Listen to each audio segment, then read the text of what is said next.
Merhaba arkadaşlar. Yeni bir konu değil tabii ki bu. İkinci bölümü çekiyoruz. Bir önceki videomuzdaki haber sitesinin birinci bölümü. Bu da ikinci bölümü arkadaşlar. Bu bölümde ne yapacağız? İçeriklerimizi nasıl ekleyeceğiz? Onu göstereceğim. Bir önceki videoda da bahsetmiştim. Hafif üstünden geçeyim arkadaşlar. Haber sitesinde içerik tabii ki önemli. Yani haber sitesi yapıyoruz sonuçta ama içeriklerimizi nereden alacağız? Nasıl temin edeceğiz? Ya da biz mi yapacağız? Ne yapacağız diye böyle kafanıza takılan sorular olabilir. Başta da söylemiştim, en başta da haber ajanslarından satın alabilirsiniz tabii ki haberleri. Haber ajanslarını arayıp görüşebilirsiniz. Artık aylık, yıllık bir fiyatlandırma var. Ben baktım, yani baktım derken araştırdığım kadarıyla biraz tabii ki eski. Ama bu senin başında geçen bir fiyatlar vardı. Onu da şöyle söyleyeyim. Aylık mesela 4.000'den, 2.000'den, 3.000'den başlayıp aylık olarak anlaşmalar var. Bir de yıllık olarak anlaşmalar var. Yani bu fiyatlar tabii ki 2023'ün başındaydı. Belki de şu an artmıştır. Siz ajansları arayacaksınız, artık görüşeceksiniz ona göre. Çünkü bu fiyatlandırmalar yurt içi, yurt dışı, dünya geneli, işte hangi haberler, spor, teknoloji, işte bilmem ne, güncel haberler, bunlar falan var. Ben şimdi normal haber sitelerinden haberleri çekeceğim ama bakın bu telif hakkı doğurur. Örnek olarak göstereceğim bunu. Siz de eğer herhangi bir haber ajansıyla anlaşırsanız onların zaten verecekleri size bir linkle, büyük bir ihtimalle işte benim yaptığım gibi RSS ya da feed olacak bu. O linkleri ekleyeceksiniz. Otomatik olarak sistem çekecek bu haberleri. Sayfanıza yayınlayacak yani. Bu birinci yolumuz. Yani birinci göstereceğim şey, ama tavsiye etmiyorum arkadaşlar. Dediğim gibi telif hakkından dolayı başınız ağrımasın. O yüzden de başka bir taktik göstereceğim size. Taktik derken yapılabilecek en mantıklı bir şeyi göstereceğim size tabii ki. Şimdi sayfamıza bir geçelim hemen. Geçelim. Geçmeden önce bir uyarımızı yapalım arkadaşlar.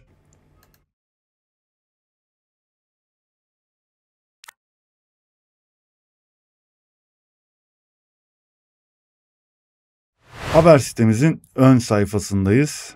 Bunu bir önceki videoda yaptım arkadaşlar. Zaten o videoyu seyredin. Orada temamızı özelleştirmiştik. İşte yapılması gerekenleri yaptık. Ayarlamalarını yaptık. Modülleri işte düzelttik. Türkçeleştirdik falan.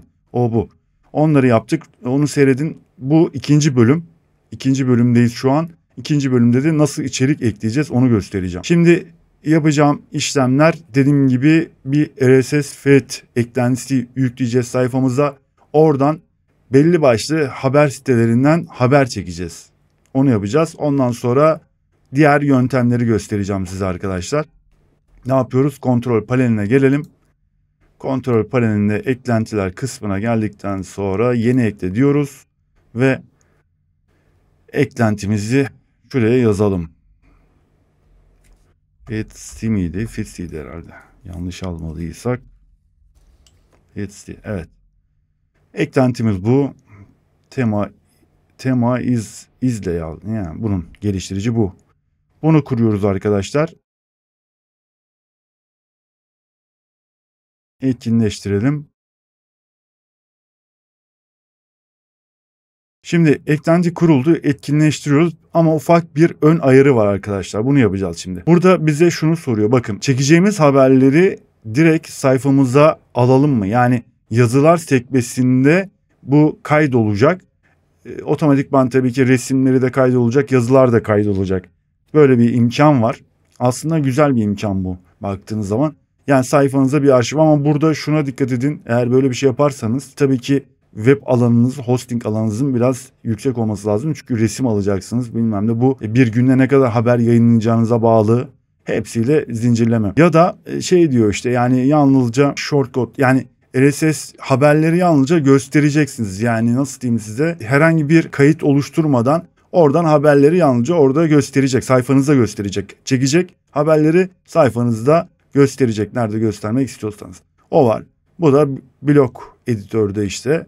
Aynı şekilde biz haberleri kendi sitemize almak istiyoruz. Resimleriyle birlikte, içerikle birlikte yazılar bölümüne gelsin haberler. Onu istiyoruz. Onu yapalım. Yani siz bunları da seçebilirsiniz, fark etmez. Bu eklentinin bir tek bir dezavantajı var. Onu da göstereceğim birazdan zaten. Bu ücretsiz sürümü zaten de. Artık ücretsiz sürümü dezavantaj demiyorum arkadaşlar. Biz ücretsiz sürüm yani kullandığımız için paramız yok. Ne yapalım? Ücretsiz sürümde yapabildiğimizi yapıyoruz. İlerliyoruz. Seçtik, ilerliyoruz. Burada bir tane örnek, işte bir RSS sayfası URL, yani linki eklememizi istiyor. Burada ayrıyeten bakın, işte premium ücretli sürümünde Amazon'la ilgili mesela ürünlerinde feed olarak çekebiliyormuşsunuz. Öyle bir şey de var. O ama ücretli sürümündeymiş. Ondan sonra bir tane şimdi şey lazım bize. Bir feed adresi lazım. Hemen ben bir tane şuradan bunları kaydettim zaten. Bir tane şuraya Cumhuriyet'ten bir teknoloji haberleri alalım. Mesela ne yapıyoruz? İlerliyoruz. Kaydedip ilerliyoruz arkadaşlar. Burada size soruyor. Yani sayfa olarak mı yayınlansın ya da yazılar yani yazı olarak mı kaydolsun? Onu soruyor size. Burada da post olarak yani yazı olarak bize kayıt olsun. Tamam. İlerliyoruz. Örnek tabii ki arkadaşlar. İstiyorsanız bunları geçip mesela direkt ana sayfaya da gelebilirsiniz. Yani kontrol sayfasına, kontrol paneline. Burada mesela işte nasıl bir performans bilmem ne falan demiş. Yok biz bunu istemiyoruz. Hayır. Zaten sayfamızda bir SEO ile ilgili bir optimize edilen bir eklenti kuruldu resimlerle ilgili. Gerek yok. Bunu geçtik. Ondan sonra yok. Bunu da kabul yani şey istiyor musunuz diyor. Bilgi newsletter bültene kayıt olmak istiyor musunuz? Yok diyoruz. Geçtik. Şimdi bu yani nasıl diyeyim hızlı bir ayarlamaydı ama şimdi genel bir ayarlamaya geçeceğiz. Bakın tekrar bir başlangıç sayfasına geldik. Eklentiyi bulalım. Sol tarafta kontrol panelinde bakın burada. Şuraya geliyorsunuz. Burada şimdi eklendi zaten. RSS linki eklendi. Bunun ufak bir ayarlarını yapacağız arkadaşlar şimdi. Aslında yapmadan önce bir saniye şöyle yapalım ya. Bir dakika. Bunun hemen 2 dakika bir Türkçe dil dosyasını yüklüyorum. Ondan sonra daha iyi olur. Anlaşılır hem. Eklentilere gelelim. Türkçe dil dosyasını yükleyip devam edelim.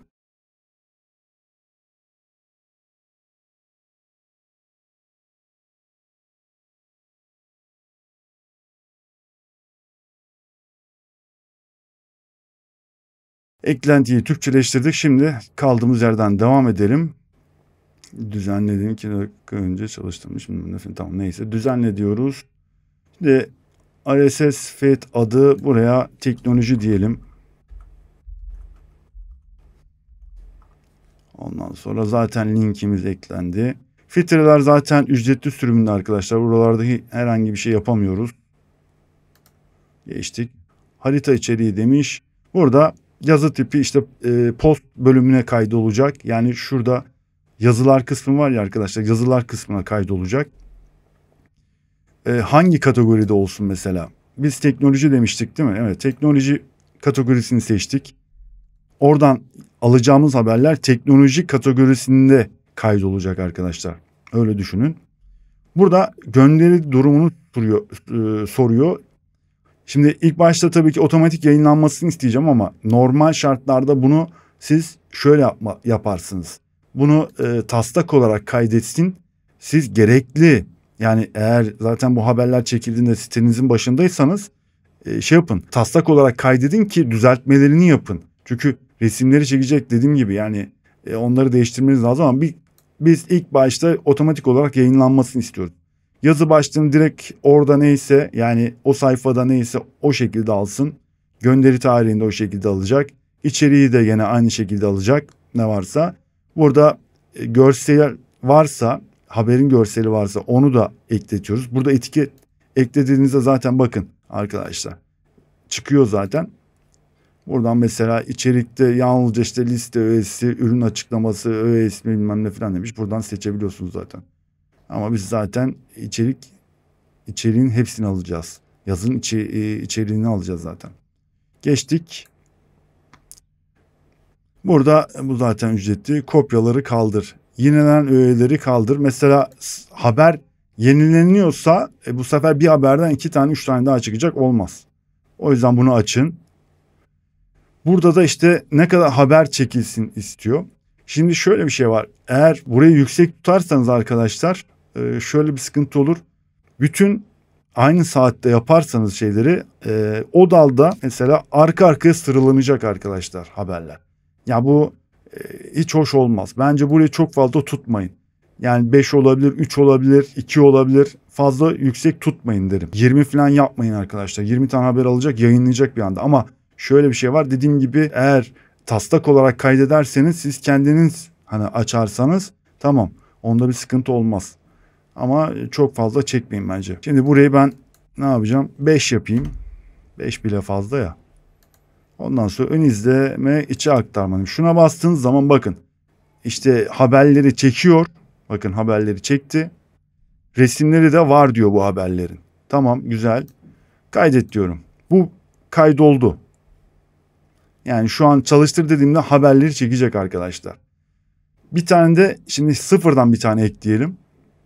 Yeni içe aktar diyoruz. Orada mesela ne olsun? Spor olsun bu da. Spor olsun. Spor haberleriyle ilgili bir şey olsun. Onun da şöyle hemen RSS'ini alalım. RSS linkini aldık. Kopyalayalım. Yapıştırdık. Tamam. Filtrelerde zaten bir şey yapamıyoruz. Harita içeriği. Ha şurada kategori seçtik mi orada? Seçmiştik canım. Tamam, teknoloji seçmiştik. Gene bu şekilde gelişmiş seçeneklere bakmamıştık. Neyse ona da bakalım. Spor kategorisini aldık. Yani otomatik yayınlansın. Tamam, bunlar tamam. Bunlar görsel eklesin. Evet.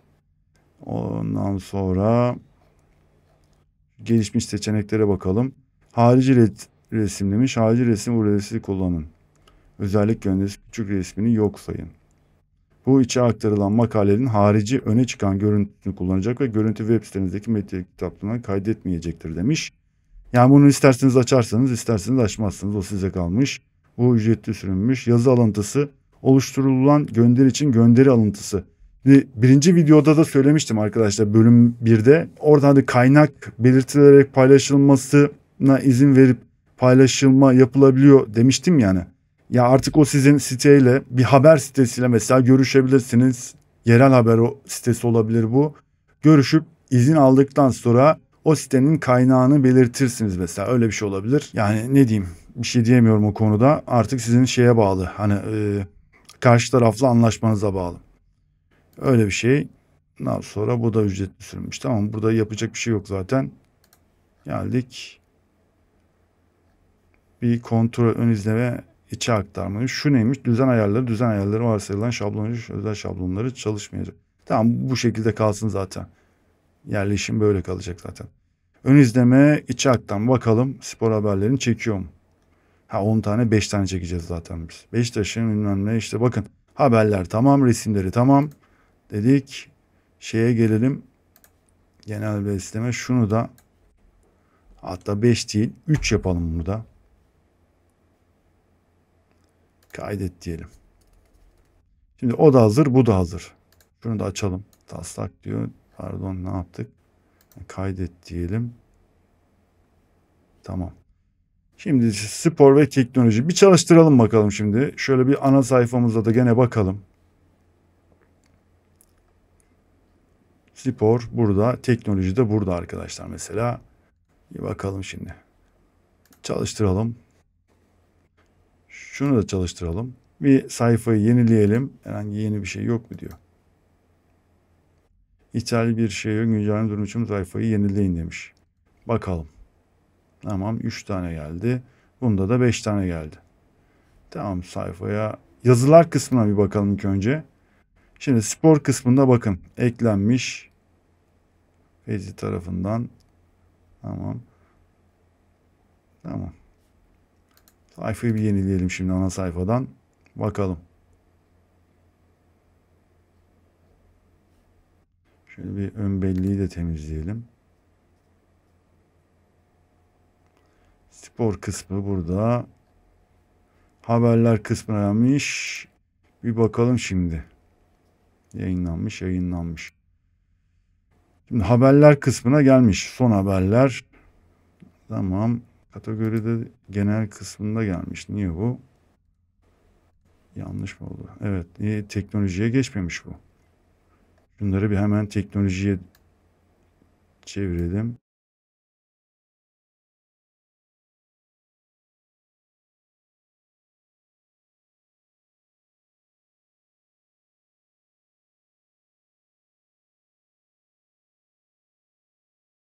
Bunları da teknolojiye aldık.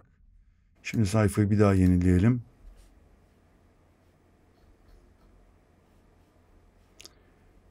Evet. Şimdi buraya haber geldi zaten de şu spordakiler niye değişmedi onu merak ettim.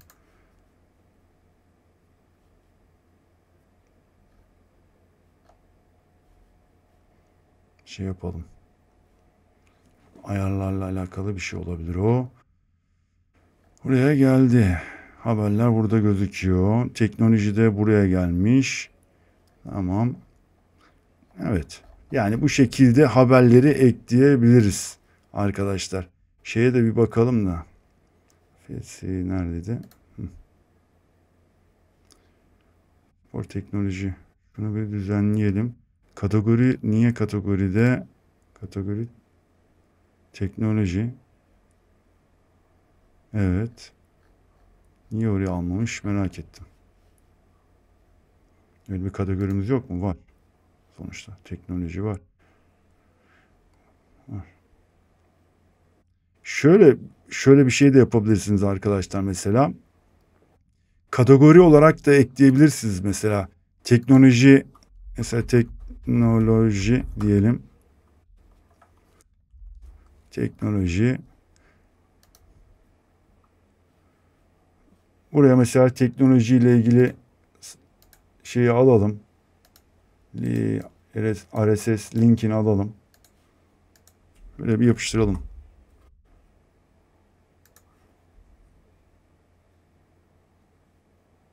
Mesela onu yaptık.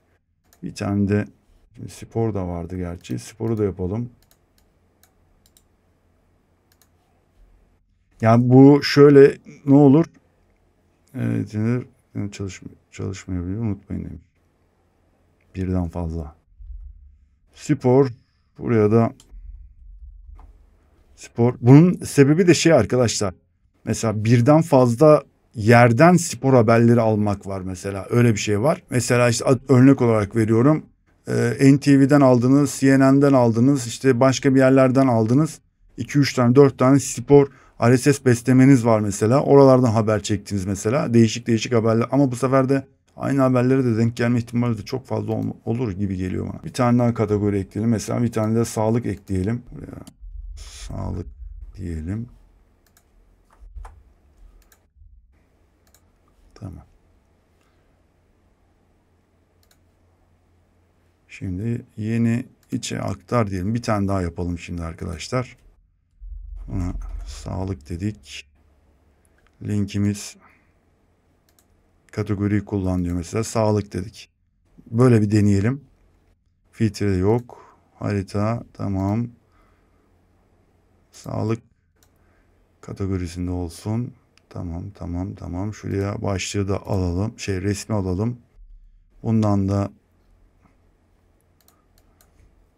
işte kaç tane çeksin? 5 tane çeksin. Tamam. Ön izleme bakalım. Evet. Orada çekiyor. Kaydet ve içe aktarmayı etkinleştir diyelim.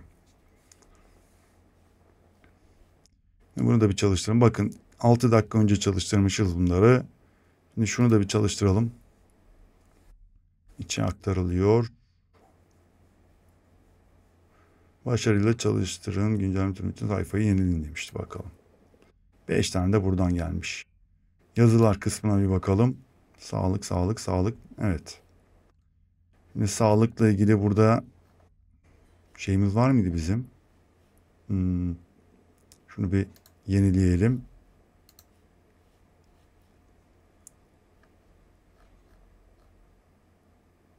Şimdi genel haberlerin yerine geliyor zaten arkadaşlar bakın. Sağlıkla ilgili.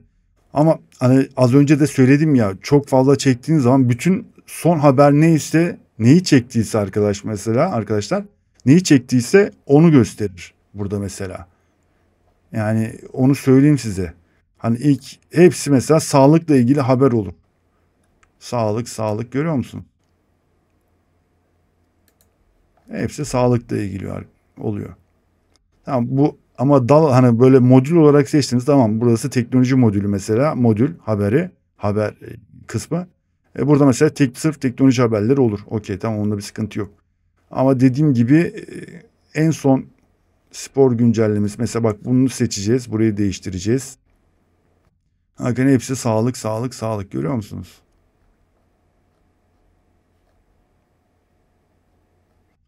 Spor haberleri.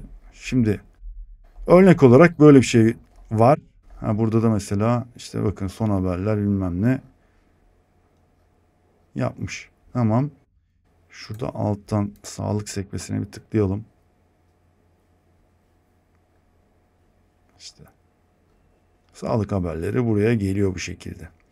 Ama diyorum arkadaşlar, gene tekrarlıyorum, çok tekrarlıyorum biliyorum ama bu şekilde ne yazık ki telif hakkına girer bu olay. O yüzden de başınız ağrır. Şimdi eklentinin bir sıkıntısı var. Ne var arkadaşlar? Şöyle diyeyim. Eklenti bu şekilde kullandığınız zaman sayfanızda herhangi bir özelleştirme yapamazsınız arkadaşlar. Onu söyleyeyim, hata veriyordu. Bakın şimdi özelleştir diyeceğim. Bu şekilde bir hata alırsınız. O yüzden ne yapıyorsunuz? Şöyle diyeyim, sayfada bir özelleştirme yaparsanız eğer eklentiyi kapatmanız lazım arkadaşlar. Geleceksiniz yüklü eklentiler kısmına. Burada eklentiyi bulacaksınız. Etkisizleştireceksiniz.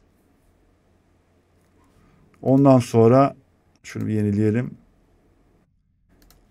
Özelleştir dediğinizde bu şekilde. Yapılacak bir şey yok onda. Bu şekilde oluyor. Ben de denedim çünkü orada bir sıkıntı oldu arkadaşlar. Şimdi şu şeye bir bakalım. Şu spor haberleri niye güncellenmemiş? Onu merak ettim. Moda, teknoloji, spor. En eskiden en eskiden en yeniymiş, pardon. Bakın şimdi en yeniden en eski yapacağız bunu. Evet, son spor haberleri bu şekilde geldi. Tamam. Yayına dedik. Şimdi sağlıkla ilgili bir bölüm var mı burada? Son haberler geçtik. Mesela buraya bir yaşam demiş, teknoloji demiş. Öne çıkan videolar. Mesela o video kısmı olmaz. Tavsiye edilen spor güncellemesi değil de buraya mesela şey yapalım. Sağlık diyelim buraya. Sağlık diyelim. Kategoride sağlıktan alalım. Tamam.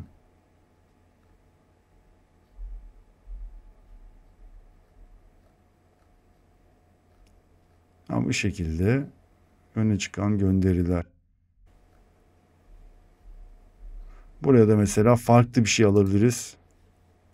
Öne çıkan gönderiler değil de ne olabilir? Finans olabilir mesela. Finans alalım. Buraya. Başka. Şu finansı da seçelim de. Tamam. Başka bir şey yok mu? Yok. Finans dedik. Başka ne olabiliriz? Sağlık aldık. Tavsiye edilen derken tavsiye edilene de mesela ne var başka? Ne olabiliriz? Spor, sağlık, teknoloji.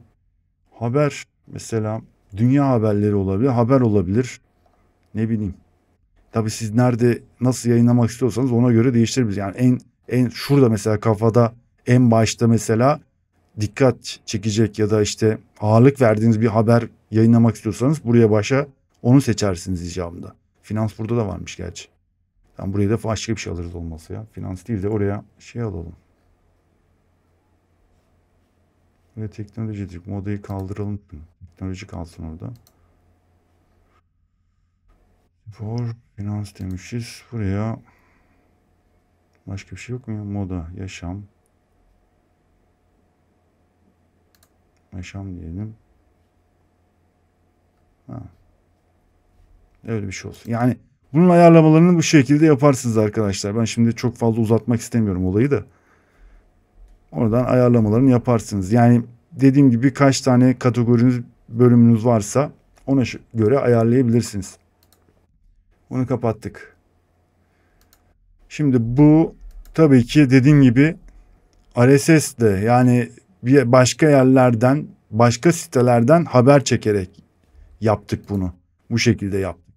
Şimdi eklentinin de şurada şöyle göstereyim zaten. WordPress sayfası bu arkadaşlar. Onun linkini açıklamalara koyacağım. Video açıklamasında olacak. Ofisiyel yani geliştirici sayfası da burası. Orada mesela işte çeşitli bilgilere ulaşabilirsiniz. Yani bunu farklı şekilde de kullanmak istiyorsanız kullanabilirsiniz. Neden olmasın? Burada fiyatları da var tabii ki. RSS'leri nasıl bulacaksınız? Yani Google'da aratın arkadaşlar. En basiti, ben mesela bir aratma yaptım. Bakın işte haber RSS'leri bir sürü. Bizim hani bilinen yerlerin ama işte nasıl kullanacaksınız, ne yapacaksınız bilemem. Bu şekilde bakın NTV'nin, bunu birazdan şimdi yapacağımız bir örnek var. Örnekle ilgili yapacağız arkadaşlar bunu. Şimdi bu şekilde anlaşılmıştır diye düşünüyorum. RSS de feed de yani beslemeleriyle nasıl bir haber sayfası yapabilirsiniz? Bakın bu şekilde. Böyle olur. Yani ben böyle yaparım, telif hakkı artık size kalmış, bir şey diyemem. Çünkü önermiyorum arkadaşlar. Bunu ben size önermiyorum. Başınız ağrımasın. Haber ajanslarıyla anlaşırsınız, para verirsiniz, aylık ödeme yaparsınız, yıllık ödeme yaparsınız, haber alırsınız, satın alırsınız. Tamam, eyvallah, bir şey demem. Evet, şimdi gelelim ikinci yöntem, ne yapabiliriz arkadaşlar? O var. Onda da şöyle bir şey yapabiliriz arkadaşlar. Bunu tekrar ben bir etkinleştireyim. Ne yapabiliriz? Makaleleri kendimiz oluşturalım. Kendimiz yazalım. Nasıl yapacağız? Şimdi genel olarak yurttaki haberleri, tabii ki öyle bir imkanımız yok. Yurttaki haberlerde kendi makalemizi, hani haberi bulmamız lazım zaten. Artı haberin içeriğinde nasıl olacaksınız? O haber yerinde, olay yerinde değilsiniz ki siz mesela, hani öyle yurt haberlerinde. Ama kamu sayfaları, kamu sitelerinden mesela yayınlanan o bültenleri takip edebilirsiniz mesela.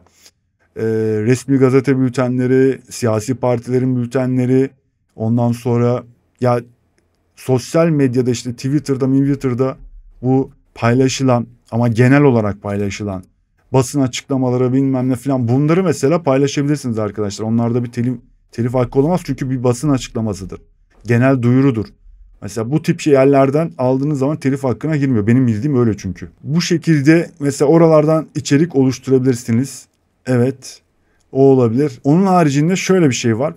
Eğer haberden ziyade mesela teknoloji, işte sağlık olabilir, yaşam olabilir, ne bileyim moda olabilir. Bu tip şeylerle ilgili başka bir yolla yapabiliriz. Nasıl yapabiliriz arkadaşlar?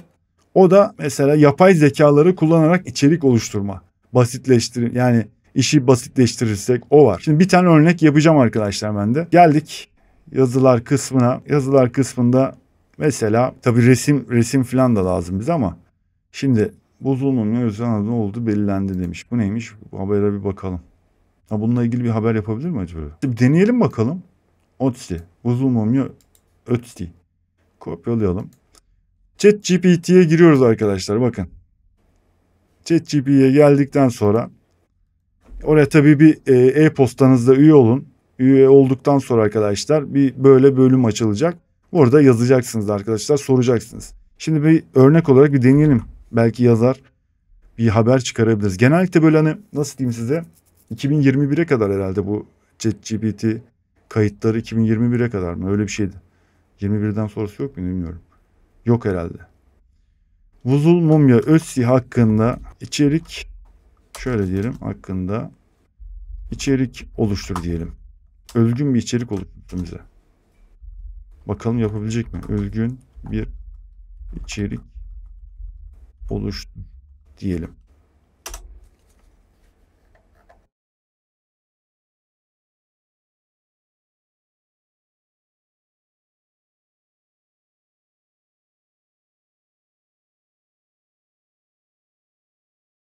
Yani bayağı da oluşturdu. Evet. Yani alın size bir içerik mesela. Bu içeriği paylaşabilirsiniz diye düşünüyorum ben. Mesela bunu alalım. Hatta şöyle başlığı da değiştireceğim zaten. Kopyalayalım. Geldik. Bunu bir silelim. Hatta şöyle yapalım. Şunu bir kaldıralım ya. Kaldırmıyor mu bu? Sil, tamam. Oraya bir yapıştıralım. Şöyle yapalım. Şunu aldık.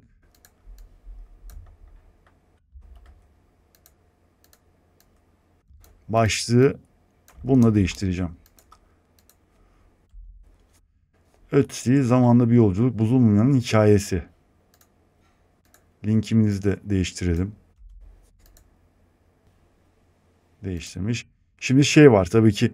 Bununla ilgili bir resim lazım bize, değil mi? Bir resim lazım. İnternette, Google'da ya aslında resimle baktığınız zaman telif haklarına giriyor sonuç itibariyle. O yüzden diyorum haber sitelerinizde iletişim linkiniz olsun. En azından eğer böyle bir durum olursa sizde iletişim kurulsun ki işte resmin kaldırılmasını isteyebilirler sizden. O bu filan mesela bilgileri size ulaşsın. İşte onu söyleyeyim. Resmi de nasıl buluruz arkadaşlar? Şöyle bir şey var ya aklıma şey geldi ama onunla tam bilgim yok aslında. Yapay zeka hani resim oluşturma kısımları var ya siteleri. Onunla mesela böyle bir resim oluşturulabilir mi ya? Niye olmasın? Yani öyle bir şey de olabilir aslında.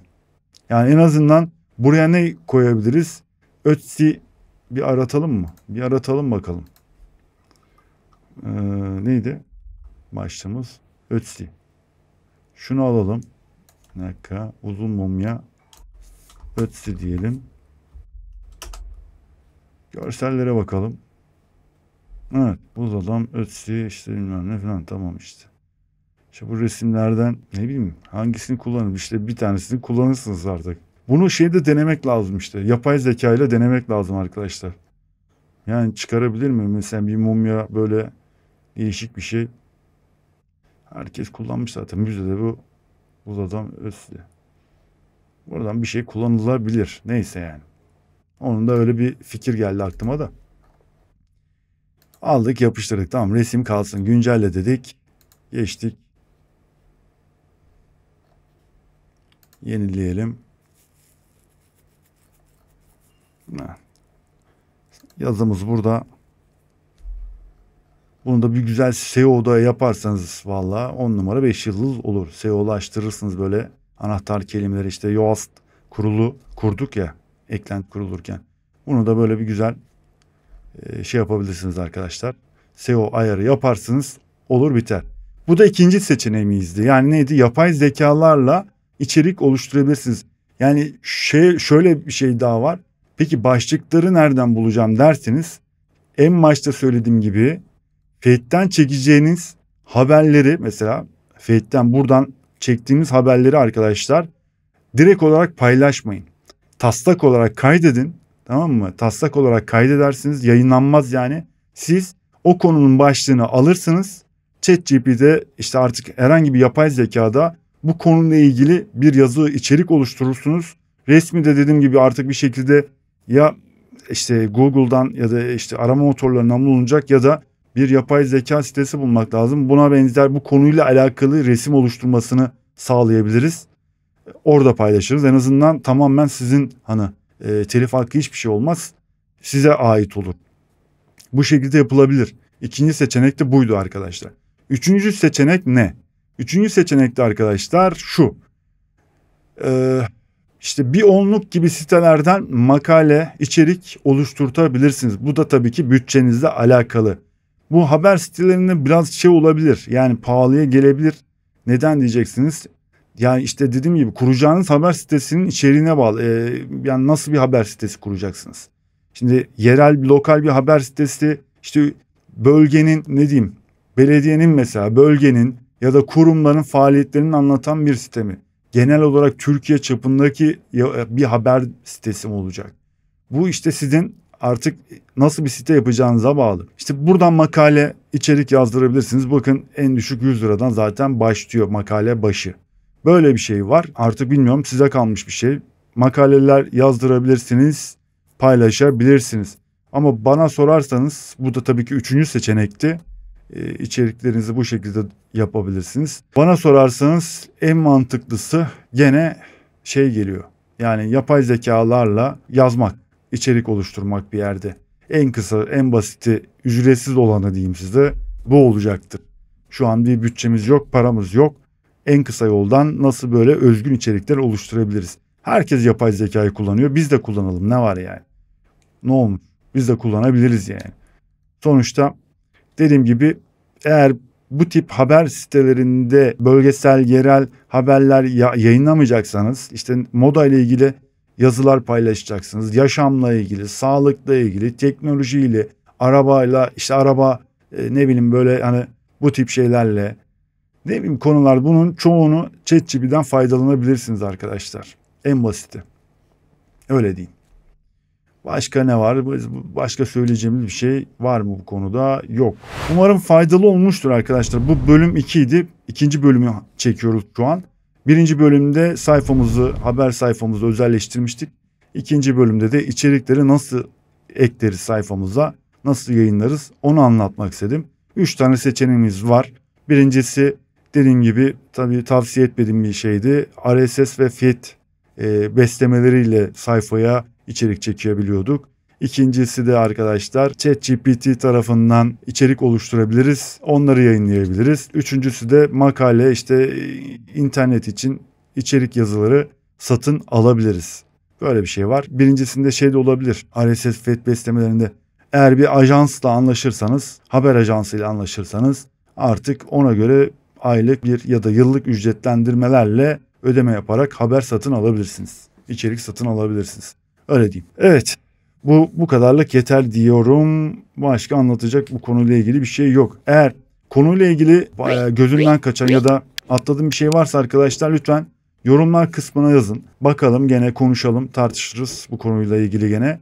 Haber sitesi nasıl yapılır anlatmaya çalıştım. En azından elimden geldiğince anlatmaya çalıştım. Buradan gelir sağlayabilir miyiz? Evet, gelir sağlayabilirsiniz arkadaşlar. Güzel bir sayfa oluşturursanız, dediğim gibi içerikleriniz kaliteli, resimler iyi olduğu sürece, bir de süreklilik, sayfa sürekliliği varsa arkadaşlar, içerik ekleme sürekliliği olduktan sonra belli biraz şöyle geçsin, sayfanız trafik almaya başlar. Sosyal medyayı burada kullanın arkadaşlar. Bakın, sayfanıza linkler verin, sayfanıza tanıtımlar yapın. Ondan sayfanızı tanıtın. Sosyal medyayı muhakkak kullanın ki bir trafik oluşsun sayfanızda. Trafik oluştuktan sonra da Google AdSense'ye başvurun arkadaşlar. Neden? İşte hani başta başvurursak ne olur diye. Ya şöyle bir şey var. Benim düşüncem o. Tamam, sayfa kapalıyken de başvuru olabiliyor ama sayfanız biraz böyle trafikle, hani bir hareketlilik varsa, giren bakan işte giden falan varsa, bu şekilde Google bence bunu bir artı olarak algılayabilir. Algoritmalar çünkü kontrol ediyor. Orada masa başındaki insanlar sayfanıza girip bakmıyor sizin. Düşünün, milyarlarca, milyonlarca sayfa var yani. İnsan işi değil o iş. Algoritmalarda böyle bir şey var. Onlar sayfanızı tarıyor. Ona göre bir artı bir eksi muhabbeti var. Çıkarıyor artık şansınıza. Bu şekilde Google AdSense'den reklam alırsınız. Daha sonra kişisel reklamlar alırsınız icabında. Firmalardan reklam alma. Yani bulunduğunuz mevkide bu aslında şey için çok ideal olur. Lokal yerler için, il, ilçe, kasaba, beldeler için haber siteleri oluşturmak bence güzel olur. Neden? Reklamlarınızı falan, SEO'nuzu da iyi yaparsanız arkadaşlar, ekmek yersiniz bu işten. Para kazanırsınız bence. Olmayacak iş değil. Yapılabilir. Yani olabilir. Bence gelir sağlayabilirsiniz bu işten. Onu söylemek istiyorum. Büyük küçük bir şekilde gelir kazanırsınız arkadaşlar. Sağlarsınız. Bu video bu kadar olsun. Bir sonraki videoda görüşmek üzere. Kendinize iyi bakın. Hoşça kalın arkadaşlar.